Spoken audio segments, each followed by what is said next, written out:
Well, man, these engaged couples seem safe. I expected this. Nothing awkward at all. Oh no, no, no, no, no, this is very awkward. Abort. Abort mission.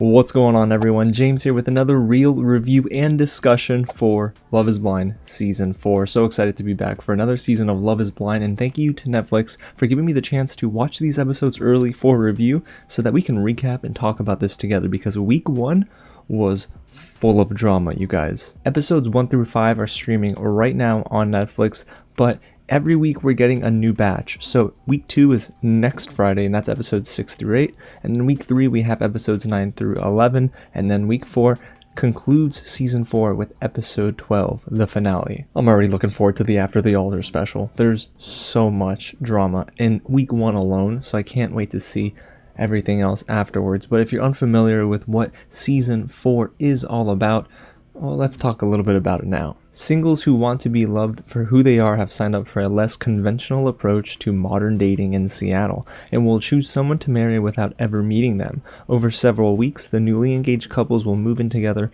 plan their wedding, and find out if their physical connection matches their strong emotional bond developed in the pods. When their wedding day arrives, will real-world realities and external factors push them apart, or will they marry the person they fell blindly in love with? That's the name of the game. You fall in love and propose to someone you ain't never even seen before, and then reality sets in. Love is Blind is a series that we've been covering for a long time on the channel, so if you've missed that coverage, find some relevant links in the description below. But before we get into my spoiler-free discussion and my spoiler recap, by the way, time codes are below. If it is your first time here at the channel, welcome to Real James, where I love talking about movies, TV, and all the news in between. So if you do too, hit the big red button below, subscribe to the channel, tap on that bell, and hit the thumbs up button if you want to see more Love is Blind coverage just like this, because that's right, next Friday I'm coming back with my review and recap of episodes 6 through 8. And trust me, you absolutely have no idea what's coming next. I guess neither do I. So, alrighty, you guys, let's get into the spoiler-free discussion and talk about why week 1 of Love is Blind Season 4 is different. And no, not just because Vanessa Lachey is finally back with Nick, her husband. Speaking of which, it's nice to see both of them hosting together. But honestly, both of them hardly appear in week 1. I think they appeared twice, maybe? It's very interesting to see how they are being used this season. We're focused more on the contestants than we are of having permanent hosts like Nick and Vanessa. But it's nice to see them back because Nick, well, he's been solo for some of these Netflix reality shows as of late. But y'all, when I say season 4 is different, especially during week 1, I mean, this might just be the most vulnerable the show's ever gone in the pods. I mean, there's so much emotion. There's raw emotion.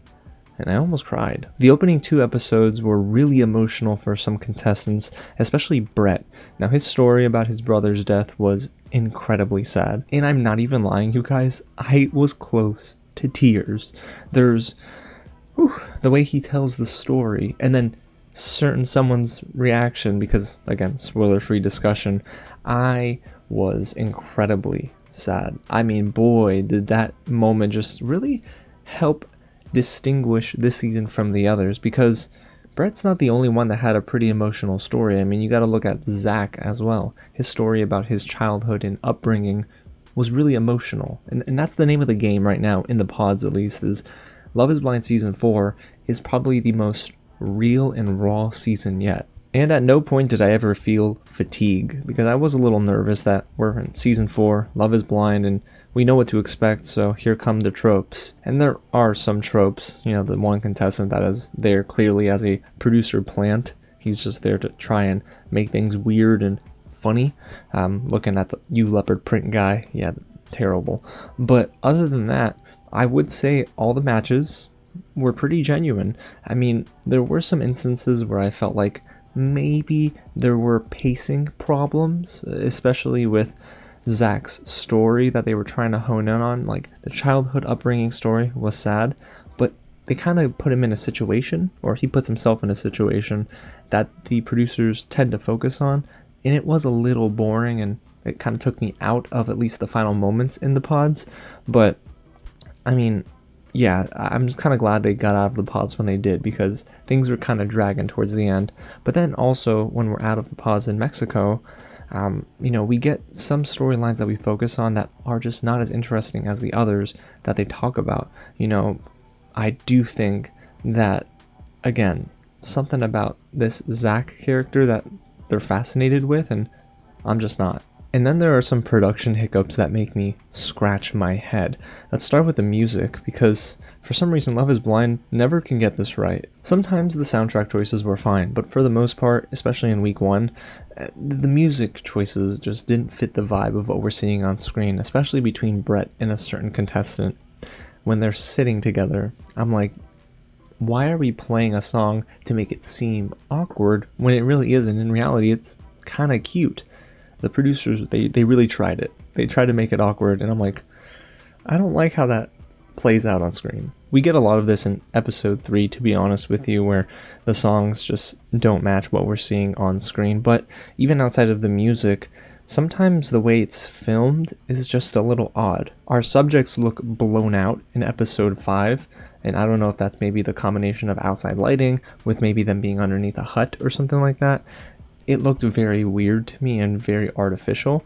And then in episode 4, they decided to take us from your regular TV aspect ratio and bring us down to a 2:3:9:1 aspect ratio. So that's your traditional widescreen theatrical format, and there was really no reason why they needed to do that. I guess they wanted to make it more cinematic, but then it just bounces back for no rhyme and reason, and I'm thinking, why are we going from regular TV format that we've been used to 2:3:9 and then going back again? I'm like, this is just very odd to me. So yeah, maybe that's me being a nerd about these things, but yeah, there were some production hiccups along the way that didn't make for the smoothest week 1. However, I will say I enjoyed episodes 1 through 5. Yes, there's a lot of drama, but I love the emotion. That's the thing. These contestants got really vulnerable with one another in the pods, and it's sort of leaked out in the real world. I'm even looking at a contestant like Jackie, who we'll talk more about, and it was awesome to see her be human. It wasn't awesome that she has to go through some of what she was going through mentally, but I'm of course rooting for her, and I'm thinking, oh, like, this is real life, and I'm so glad she was unabashedly able to showcase that. So I'm like, yeah, you know what? That's awesome. So Love is Blind season 4 is off to a really good start. It's a strong start, especially for an empath like myself. But you guys, empath or not, I have some thoughts on some of these snakes. That's right, we already got 2 snakes this season. So if you haven't watched episodes 1 through 5 yet, bookmark this video, leave a like, leave a comment, come back when you've finished, because we're going to get into the spoiler recap, my favorite part of covering Love is Blind, and I guess yours too, so I appreciate y'all sticking with me. Okay guys, time to get into it. Let's begin with who's who, of course, and then how we got there, and then we'll break down all of those individual moments. So let's begin. By the end of episode 5, here are our engaged couples. We have Brett and Tiffany, Micah and Paul, Marshall and Jackie, Kwame and Chelsea, Zach and Irina. Well, sort of. We'll talk about that, trust me. Alrighty, so now let's get into how we got to those engaged couples, and let's break down our in the pod moments, because man, the pods this season were just full of tears, a lot of serenades, and a lot of backstabbing. I'm serious. So Kwame, we'll talk about him first, guys. He sounds very mature, right? At least for now. And then you get out of the pods and you start to think maybe not. But in the pods, he seemed like one of the more mature contestants that we've gotten, even in Love is Blind as a whole. For the first 2 episodes, he was really bouncing between Chelsea and Micah, but it was very interesting how he decided on the contestant that he would then propose to. Well, not propose to officially, but allude to proposing to. So he was vibing with Micah big time, and maybe this was the alcohol speaking, but there was a conversation they both were having where I could see Kwame was falling for her and had already fallen in love with her, and Micah was still a little indecisive between Kwame and Paul. But Kwame says to Micah, and I wrote it down this way, that he's feeling someone else, and then he said he wants to propose to her early. And I'm like, homie, maybe you could have worded that better. Maybe you could have said, I've had a connection with somebody else, but that connection isn't as strong as the one with you. And then leave the whole part about proposing out, because I think that kind of freaked out Micah. Well, anyway, that didn't happen. So Micah ends up just dumping Kwame, which we'll talk about soon as well. And Kwame is heartbroken. That man is, let's just say he is embellishing in a lot of alcohol after that. And, well, he goes with Chelsea, somebody who was all in on Kwame and had no other real connection with. So Chelsea was happy. Kwame was also happy in that moment. But then also I'm thinking, is this a whole case of choice number 2 coming to fruition? Reminds me of a certain contestant named Bartice. But yeah, Kwame ended up choosing Chelsea and sang her a song. So the first of many serenades, it feels like, this season, but his guitar was way out of tune. So the whole time I'm just like kind of scratching my head, like, this is cute, but tune that thing, tune that guitar. Anyway, so Kwame chose Chelsea. Chelsea's head over heels, and Micah is doing Micah things. So let's move on to another guy in the house, Zach, the person who I said was really vulnerable at first, and I thought that was heartfelt and touching. And then the producers tend to make him the most boring character in the show, up until the very end. But again, I did appreciate him being vulnerable with Irina about his upbringing and his mom and what his mom had to do for work and to provide for him and her household. Now, Irina also brought up her childhood, and I kind of liked them together at first, but then I realized Zach probably should have connected with Bliss, the next girl that he felt like he was really falling for. He made the wrong choice. Let's just put it that way. He made the wrong choice. It should have been Bliss, okay?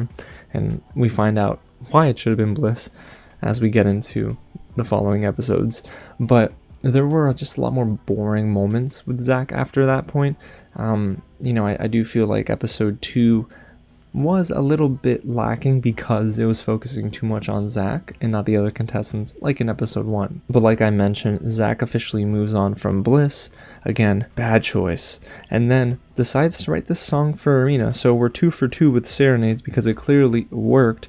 Irina, well, I guess is falling for Zach, at least for his voice. Because during that reveal, y'all, not great. But now let's talk about Micah in the pods. So she was stuck between Paul and Kwame, like we mentioned earlier.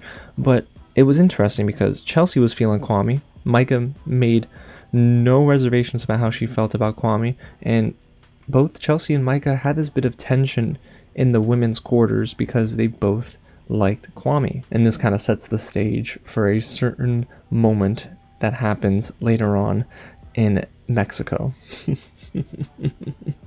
Oh my gosh, it's so awkward, but it's dramatic, so we like it, of course.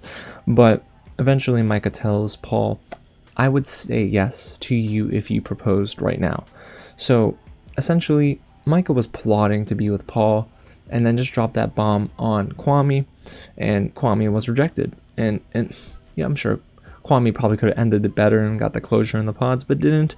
However, Micah was fine moving on, even though she mentioned that it was hard for her too, and I'm like, girl, you made this decision already, just move along there. But yeah, so Micah definitely made a name for herself with how she handled that situation, but more so how she teamed up with Irina. You know, Micah and Irina, 2 peas in a pod, or as Jackie would like to call them, a frickin' frack. So yeah, they're mean girls, y'all. Yeah, Irina and Micah are just mean girls. The way that they were plotting together, the way that Micah would almost instruct Irina to go and listen in on Chelsea's conversation and kind of like plant seeds of doubt in the minds of other girls in the house. It was just wrong, and the other girls really should have called out Micah and Irina in that moment, but they didn't. And they had another chance later on, and they still didn't. So I'm like, this is odd. I really genuinely think both of them, well, let's just say they're not who they appear to be with their mans. Yeah, Micah and Irina, snakes. And I'm going to pair up these next 2 contestants together. Tiffany and Brett. My goodness gracious, they seem so genuine together. They're my number one couple. Just gonna put it out there. Rooting for them right now in this show. You know, you always kind of find a favorite engaged couple, and they are it, because my goodness, I love how both of them are around the same age, I think like 35, 36, and they also both came in expecting to find love, but genuinely. It wasn't necessarily like, you know, trying to go and play up things for TV. They wanted to be together. And I will say, everything was riding smooth in the pods up until Brett was spilling his heart out to Tiffany about he's, falling in love with her, and it was pretty late in the day apparently, and Tiffany fell asleep. I'm not even lying. Brett is spilling his heart out, and Tiffany fell asleep. Brett didn't hear any response from her, and Brett thought, that's it. She's leaving me, and I can't believe it. He was so upset, and it almost ruined everything. So eventually, Brett and Tiffany figure out, okay, this is what happened. Tiffany says sorry. Brett says, okay, no problem. I'm still gonna propose to you. So, so lovely. Yes, y'all better not try to break up Tiffany and Brett. And then one storyline in the pods was the Jackie, Marshall, and Josh love triangle. And man, that was interesting. Marshall and Josh don't look like fighters. But when Marshall found out that Josh was telling Jackie, if it ain't you, it's nobody, I'm packing my bags and leaving, Marshall put them boxing gloves on and said, all right, sign me up for Creed 3.5 because I'm coming, bro. And I genuinely thought that they might have come to blows in the men's living quarters. And that didn't happen. Jackie was so infatuated with how Marshall was willing to fight for her. And Jackie's like, all right, I'm picking Marshall. But I'm not gonna lie, Marshall and Jackie, surprisingly really like them together. They're good. And that leaves us with Paul, and there's not really much to talk about. However, there's something here that foreshadows a certain conversation later on in the show. Paul was vibing with Micah, vibing with Amber. Now, here's the thing. If only Paul knew what he knew about Micah, I think he would have probably chosen Amber. And he makes that comment later on with Zach and tells Zach, if there's one person that I might have wanted to explore things with now, probably Amber. He's kind of like going back on his decision, but the way Micah and Paul interact with one another, something's happening there. There's going to be a rift eventually because of also how Micah is interacting with Kwame in Mexico. So let's transition out of Mexico. And oh boy. So here's that list of engaged couples before we head to Mexico. You have Brett and Tiffany, of course, my number one. Micah and Paul, a very interesting pairing, but in the reveal it seemed fine. Marshall and Jackie, and boy, I really loved their childlike energy and their mature conversation already during their reveal, and it really worked in Mexico as well. Then you have Kwame and Chelsea, and at first I'm like, oh boy, Kwame's picking his number 2, and that's not great, but you know what? It seemed to have worked, and I know Chelsea, she was willing to fight for her man, so I appreciated that. And then Zach and Arena. Now, their reveal was something else. Y'all, you could just tell immediately the awkward tension, and not in a good way.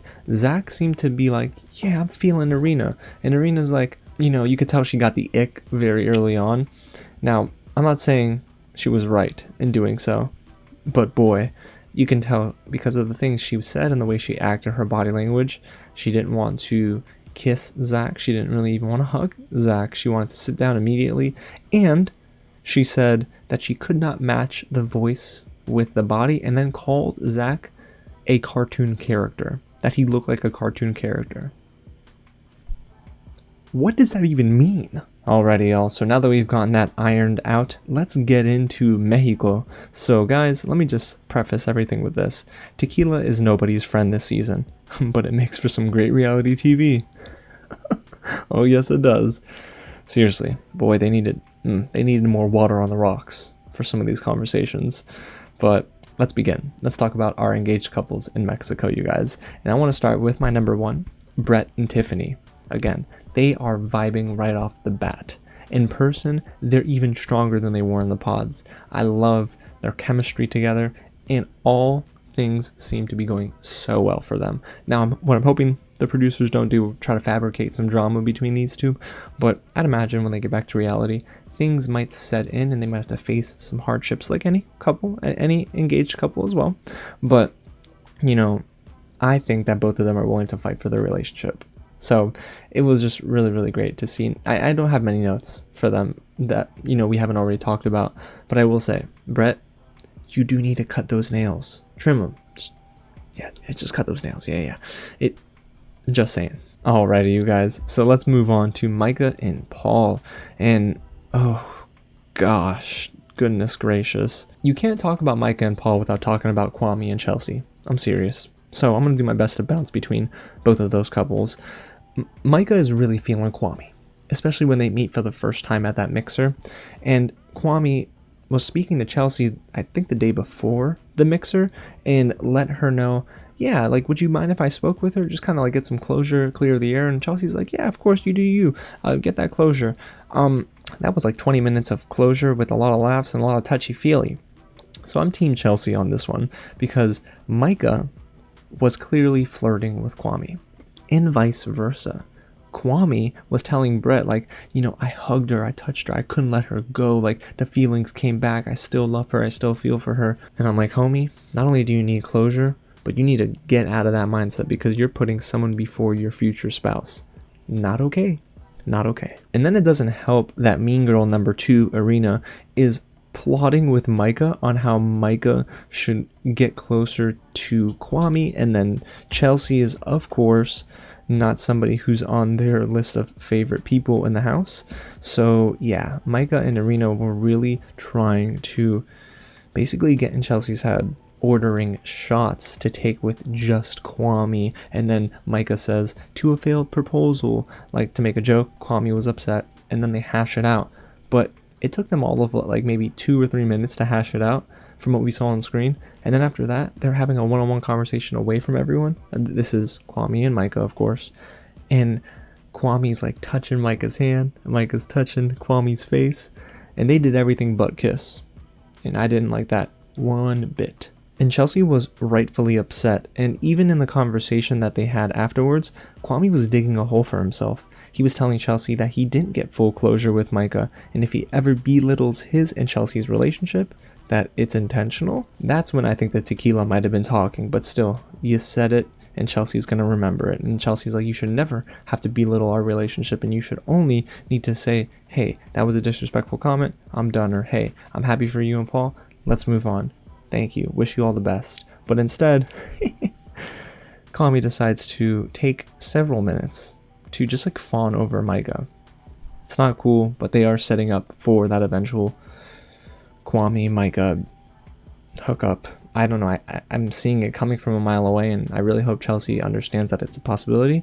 And she, even though she set her man straight, I'm just not confident. I'm still not confident. Again, this feels like a Bartise Raven situation, but at least this time, both contestants are reciprocating the weird vibes.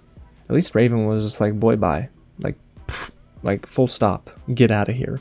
And in this situation, Kwame and Micah are actually flirting with one another actively. It's weird. But hey, Paul ain't so innocent either, because that man is kind of flirting with Irina as well. And, you know, he again is having reservations about Micah and thinking about how maybe he could have picked Amber. It is odd, y'all. Very odd. Part of me is like, let's spice up the room and bring in the old contestants with the new ones, kind of like they did in Perfect Match. See how that works out. So now let's move on to Jackie and Marshall. And honestly, it was refreshing to get this really long extended look into their room together in Mexico and see them just act human together. I genuinely feel like they're being real with one another about their feelings. And Jackie had a breakdown, an emotional breakdown in their hotel room, and Marshall was just being present. And then Jackie needed her space. Jackie got her space and then was just really sad and feeling down, and like the pressure was on her shoulders about having to go back to her lifestyle, her home, and her family. And, you know, she has to provide for her family. And she kept making that point that she's scared about going home. But Marshall let her know, hey, I know, it's normal. I'm here for you. Just know you don't have to do this alone. And I was genuinely hoping he would say that, because when you're with your partner, they ain't alone anymore, you know what I mean? And then I love that Marshall stepped up and waited and waited, and then Jackie opened the door, basically letting Marshall in, and you know, they just cried it out together, and he was just there for her, and it was so nice. It was so refreshing, and it brought them even closer together. And every time I see them on screen now, I'm like rooting for them, you know, Jackie and Marshall. Like, I want to see them make it all the way. And then there's Jackie's candid comments, and I kind of laughed at them, I'm not gonna lie. Jackie just straight up said Zach's a weirdo and Irina is a peasant. A peasant? And she was saying not like those English peasants, you know, like that term. And then I'm like, I don't know how else to read that. I mean, you called her a peasant. Yo, it's interesting. But yeah, Jackie wasn't holding back. But Jackie is kind of smart too, because she's not overtly taking sides, but you can tell she's not Team Micah. She's not Team Zach. She's not Team Irina. So I kind of like that she's, you know, vibing with the right people in the house, my favorites. But speaking of Irina, we got to talk about Zach and Irina, because the last half of week 1, the show really focuses on them quite a bit, for better and for worse, because on one hand, I like the amount of storytelling they're doing, like they're building up to a certain moment at the end of episode 5, but we could have got there without a lot of the filler. It just felt like, you know, we've seen this before in the previous scene, you know, from scene to scene with Zach and Irina.